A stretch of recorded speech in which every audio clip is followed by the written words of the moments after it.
Hey guys, how's it going? Justin here with Practically Squared. Welcome back to the channel. In today's video, what we're going to be talking about and going over is my 6mm BR build. Now, I put together the 6mm BR for PRS style competitions. I've ran it in a couple other long-range competitions like KYL matches, belly matches, stuff like that. But this really kind of was built with competition in mind, and that'll show as we go over some of the parts. Now, we get a lot to cover, but before that, I want to hit you guys with a simple disclosure. As far as product affiliation or anything like that, there should be none present in this video. Even though there's none, I always feel it's important to talk about that because there's a lot of people out there that don't disclose that stuff, and their videos are pretty much infomercials.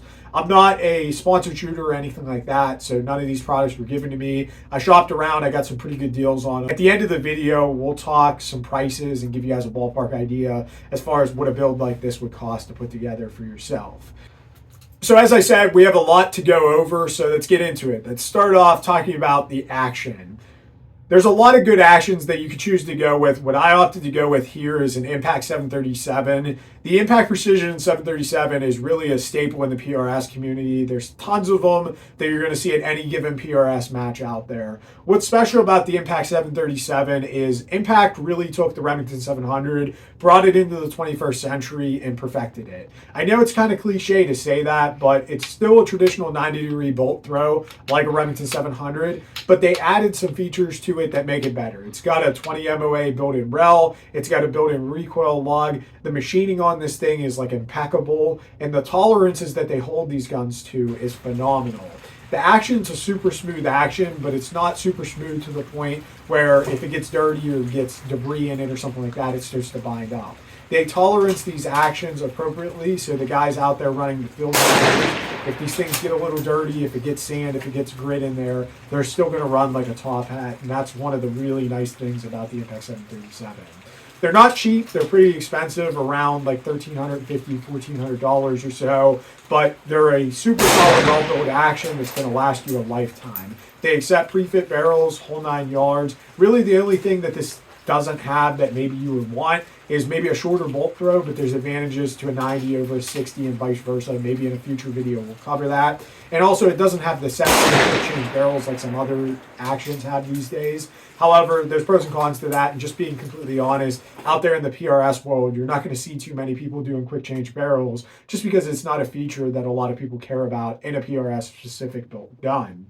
Moving along from the action, let's take a minute to talk about the cartridge choice, the 6BR, and then get into the barrel. So there's a lot of good options that you can choose to go with. For a PRS gun, it's really kind of a good idea to go with a 6mm. You get light recoil, high BC bullets. Overall, just works really, really good. There's a lot of good 6mm out there, 6 Creed, BR, Dasher, BRA, GT. There's tons of them out there. The BR is kind of like the OG in the room. It's been around forever. It was kind of really popularized in the bench rest realm, and then people brought it over to the PRS, and it's just really good. The advantage of a BR over like a Creedmoor is you get less speed but more barrel life. So a Creedmoor, you're going to burn out a barrel in, I don't know, 1,800 rounds or so, whereas something like this, you could probably get upwards of like 2,500, maybe a little bit more rounds through this before you burn out the barrel. Get a 6BR, run at about 2,800 feet a second, run any number of the good bullets, Sierra, Hornady,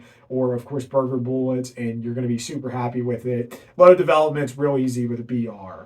Moving along, talking about the actual barrel itself, what I opted to go with is this is a Hawk Hill barrel. It's M24 contour, 26 inches, threaded 5/8/24. The barrel work was done by Ryan Beck over at Basecamp Customs. Ryan Beck is really a big name shooter here in the Northeast. I think at the PRS finale, he came in something like 10th place for the finale match, and I think he was in the top 25 for the season standing. So he's a really damn good shooter, and he's a really damn good gunsmith as well. And as a result of him putting together this rifle for me, I've kind of become friends with the guy. I've went shooting with him, and he's really a good dude, and he did a phenomenal job on this gun. This gun consistently will print about 1/2 inch or less groups. It's not uncommon for me to go out to the range and shoot a couple groups and then all be under 3/8 of an inch. As long as I'm doing my part, the barrel seems to hammer and do its part. And M24 contour is a pretty good run-of-the-mill contour for PRS. I do kind of wish, looking back on it, I would have went a little heavier. That way I didn't have to use as many weight sets, but not the biggest deal in the world.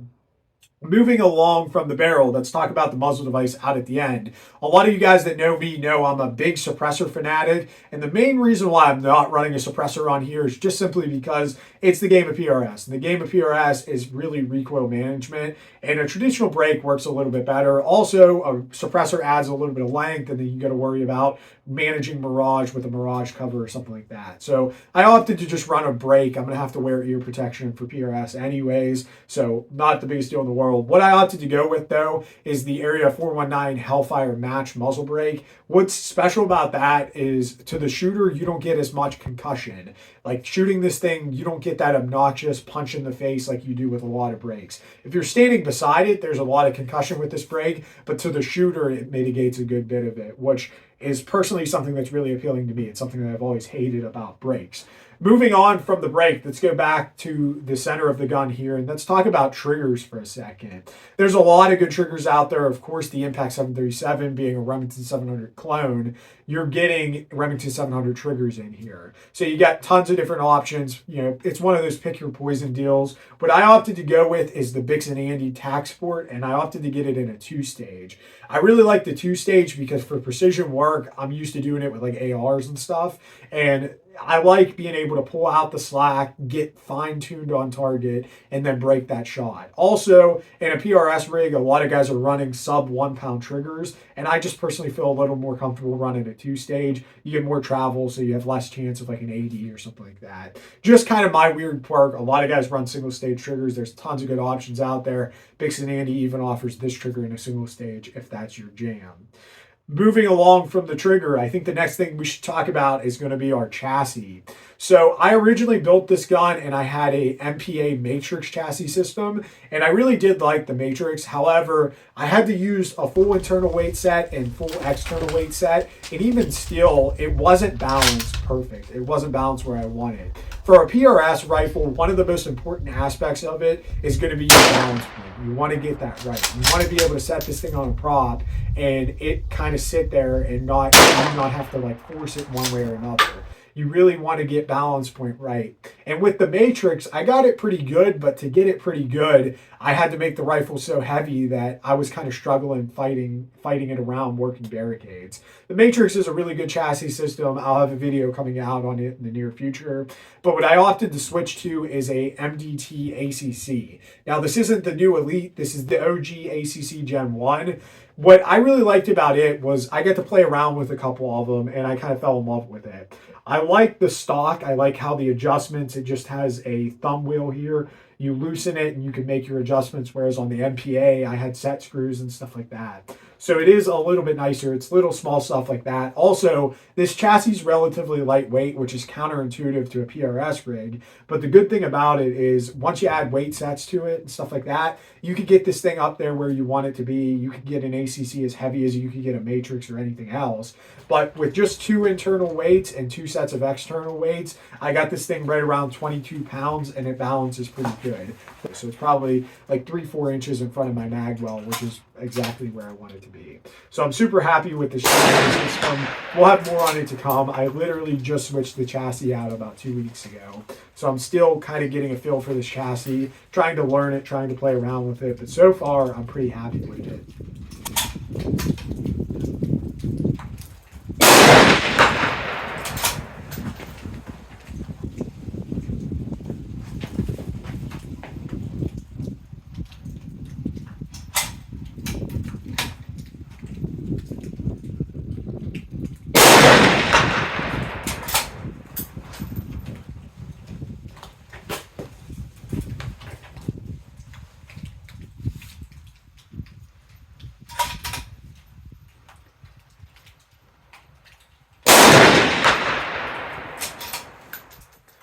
So moving along from there, the next thing I have to talk about, I don't have it pictured, but I'll roll up some videos here, is going to be our bipods. So what I opted to use on this, I have two bipods that I'm kind of using in conjunction. I have an AccuTac SR5 bipod that I run on here a good bit, and it's a really good bipod. It's a little wider, it's a little bit taller. It's really nice for doing prone work. It's really nice for if you have the real estate to use it. The other bipod that I use a lot on here is a Harris SRBM. And the nice thing about the Harris is it's super quick to deploy, and it's a little bit smaller profile in terms of height and in terms of width. So the Harris is a nice option to have in the bag because there's certain stages, certain instances where I almost need the Harris and the AccuTac doesn't work as good. So I keep both those in my bag. I predominantly run the AccuTac, but I do switch back and forth.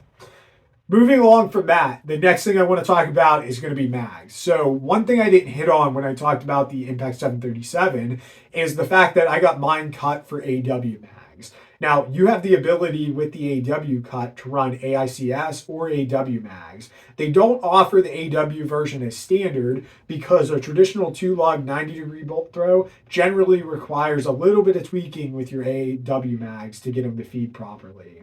I opted to get the cut. That way it gave me the versatility in the future if I wanted to try them. And I did pick up some AW mags and got the HRD kit for them to run the BR. And I did have to tweak them a little bit, but I got them running pretty good and they're nice. If you're not familiar, AW mags are a little bit shorter. What I have in here is what I predominantly run in this gun, and that's going to be the MDT 12 rounders. The nice thing about the MDT 12 rounders is they're a double stack to single stack design, and they do offer them in a BR out of the box configuration. So they have the BR Dasher, BRA follower kit. That's one thing I probably should have hit on when we talked caliber. The BR can be a little bit finicky to feeding, but pretty much the company's got it figured out. You just most of the time have to get follower kits or buy straight BR mags. Of course, these are standard AICS mags. They just have the follower in them from the factory. The MDT ones also have a binder plate. So last but certainly not least, let's take a minute to talk about the optic system that I'm using on here. So originally I put this rifle together around a Nightforce ATACR 7-35. I really did like the Nightforce ATACR 7-35, but there's kind of a weird story about that scope. I got that scope as kind of a mishap, and I built the rifle and I put everything together, and then long story short, I ended up sending back the Nightforce ATACR. So I sent back the Nightforce ATACR. The Tremor 3 reticle really wasn't the best for PRS. I wasn't the biggest fan of it. And what I decided to switch to then was a Leupold Mark V. This is a Leupold Mark V 7-35 with the PR2 reticle. Out of all the things that I've bought, and I'm super happy with all the stuff that's on here as of this moment, but what's impressed me the most is this Leupold Mark V scope. I am head over heels in love with this scope. The glass on it is really, really good. I've looked through better glass, just being completely honest, but for like the $2,000 price point that these Mark V sell for, the glass is really good. The turrets on them have really audible clicks. The turrets track very well. The reticle, the PR2 reticle is awesome. It's way better than the Tremor 3 reticle that I had in that ATACR. The good thing about the PR2 reticle is it's open enough so that you could be able to do work with it, spot impacts, all that stuff. But you have all your holdovers if you want to hold over for different ranges. Some high-level PRS shooters, such as John Pinch, I believe, really had a lot of heavy hands in designing the PR2 reticle, and it shows because it's a phenomenal reticle for PRS, at least in my opinion, and it's worked really well. The 7-35 is cool. However, the reality is for PRS, I don't really go above 20 very much. If I'm doing like a KYL match or something like that, a belly match, prone match, I might go up to like 25. I might even hit 30 whenever I'm playing around at 100. But very rarely do I actually use that 35 power top end. It's kind of counterintuitive. Most people that haven't done long range but think about it, they think you need a big high magnification scope. And the reality is a lot of times you can't even use that 35 power because of Mirage, so you got to back off. Plus, on 35 power, your kind of eye box is a little bit limited compared to backing it down to like 25 power or so. So even shooting at like 1,200 yards, a lot of times I'm at 25 power or so. I'm happy I got the 35 power top end, so if I ever need it, I don't really care about the low end because it's a comp gun. You know, I'm not going to really be running it very much lower than, 15, 18 or so. But I do kind of like that I have the 35 power top end. But if you're in the market for one of these and you find a good deal on a 5-25, I wouldn't hesitate to buy a 5-25.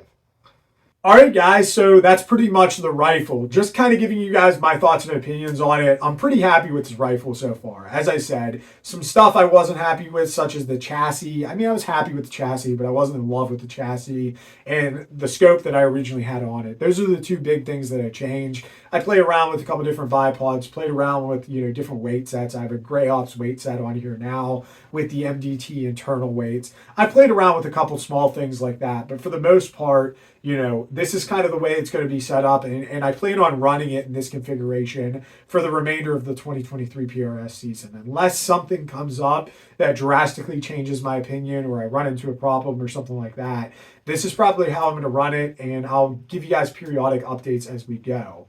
Now, I promised to talk about price. Now, as I said, I shopped around. I got some good deals on this thing. I got this chassis used, which I paid $800 for this chassis used. The action is about a $1,400 action. I did end up getting a discount code from my local match director, and I got it for like 20% off. So the action was like $1,100 or so. The barrel and the barrel work was, I want to say, around $700-ish, something like that. And then the muzzle device is about $150. I got it on Black Friday. The scope is, I got it a little less than $2,000. I shopped around for it. And then the American Rifle Company Embrace mount, which I completely forgot to talk about, but I absolutely love this mount. It's like $260 and it includes a bubble level. It's a little bit of a kind of nice mount. It's not as modular as, say, like a spur mount or something like that, but it's also like half the cost of a spur mount. And I really, really do like the Embrace mount. It's a really good mount. Oh, if I had to estimate adding this up, I'll roll up some stuff here on the side. But you're looking at like $5,000 to $6,000 for a build like this. You can do it a lot cheaper. Like you could get a KRG Bravo chassis. You could get, a Bighorn Origin action or a Defiance Tenacity if they didn't jack their prices up recently. You could get a much cheaper scope. The Mark V really is a good, I'm not going to call it a budget scope, but compared to like a Collos or a Schmidt Bender or a Night Force, it's a reasonably priced scope that's really, really nice. And you see a ton of these out there. And like I said, I'm super, super happy with it. But you could save a little bit of money on the chassis. You could save a little bit of money on the action, going with different stuff. You could get a cheaper scope. You could get cheaper mounts. You could get a much cheaper muzzle device. There's tons of things that you could cheap out on this. But I really wanted to put together a rifle that was going to be good. I wanted a rifle that wasn't going to let me down. I wanted to go pretty much top tier components, or at least what I felt was top tier components, or what was realistic components that I could definitely trust and would be happy with. And I wanted something that would allow me to go out and shoot competitions and not really have to worry about my rifle that much. And so far, that's what this has kind of led to be. I'm really happy with this gun. Like I said, it hammers as far as shooting groups, and as far as shooting a distance, it does pretty good too. So if you guys have any questions or want to share your thoughts and opinions on any of the stuff here, I would definitely love to hear them down in the comment section below. Guys, as always, remember to train hard, shoot fast, and most importantly, be safe. God bless.